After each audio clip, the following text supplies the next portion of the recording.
সম্পূর্ণ মিথ্যা ধর্মীয় পতিত ধর্মীয় অবমাননার অজুহাতে 20 থেকে 25টি সংখ্যালঘু হিন্দু সম্প্রদায় বাড়ি ঘরে শুধু অগ্নিসংযোগ নয়, লুট, অগ্নিসংযোগ এবং হত্যার উদ্দেশ্যে একদল সাম্প্রদায়িক গোষ্ঠী, সুশৃঙ্খল সাম্প্রদায়িক গোষ্ঠী, অস্ত্রসহ সাম্প্রদায়িক গোষ্ঠী যে হামলা করেছে তার এই প্রতিবাদে আজকে শুধু বাংলাদেশে নয়, জাতীয় এবং আন্তর্জাতিকভাবে প্রতিবাদ চলছে। তার অংশ হিসাবে আজকে বাংলাদেশ হিন্দু মহাসভা কর্তৃক আয়োজিত আজকের এই মানব আন্দোলনে এই বিষয়ে প্রতিবাদ চলছে। আমি মনে করি যে আজকের এই প্রতিবাদ একটি গুরুত্বপূর্ণ আমাদের সংগ্রামে হিন্দু আন্দোলনে গুরুত্বপূর্ণ ভূমিকা রাখবে। কারণ আজকে বাংলাদেশে যে আমাদের সামাজিক যোগাযোগ মাধ্যম আছে, আমাদের হিন্দু যুব সম্প্রদায়, সংখ্যালঘু যুব সম্প্রদায়, তারা এই বিষয়গুলো জাতীয় এবং আন্তর্জাতিক পর্যায়ে তুলে ধরতে পারবে আমাদের এই মানববন্ধনগুলো। আমি মনে করি এই সরকার পুরোপুরি ব্যর্থ হয়েছে হিন্দু সম্প্রদায় সহ দেশের নিরাপত্তা প্রদান। আজকে কি ভিক্ষুক নিরাপত্তা দিবেন? আজকে কি ভিক্ষুক, তিনি যে সারাদিন যে ভিক্ষুকের টাকা তার ফেরত আছে, ওই ভিক্ষুক আজকে বাংলাদেশের নিরাপত্তা। হিন্দু সম্প্রদায়ের দূরের কথা, হিন্দু সম্প্রদায়ের 51 বছর যাবত নিরাপত্তা।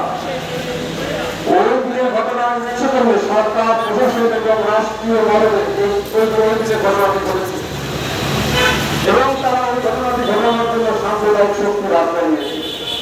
ইচ্ছা করলে সরকার ওই ঘটনা রোধ করতে পারছে। তাহলে ঘটনা কিন্তু একদিনে ঘটে না, শনিবার এবং রবিবার দুই দিনে এই ঘটনাটি ঘটানো হয়েছে।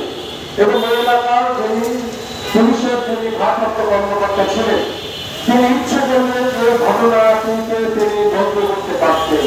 ওই বন্ধ করার নাই, এই জন্য বন্ধ করার নাই যে এখানে তো আমার ভাইরা হিন্দু সম্প্রদায়ের বাড়িতে হামলা চালাবে, এখানে বন্ধ আমি কেন করবো?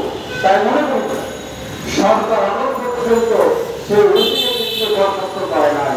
হয়তো আমরা এটাও দেখতে পারি সংখ্যালঘু 25টি ঘর বাড়িতে অগ্নিসংযোগ করার জন্য ওই ঐতিকে আগামী দিনে প্রমোশন হতে পারে। কারণ আমরা দেখেছি সংখ্যালঘু নির্যাতন তাদের ক্ষেত্রে প্রত্যেকটি দল এবং প্রশাসনের অনেক কর্মকর্তাই এক।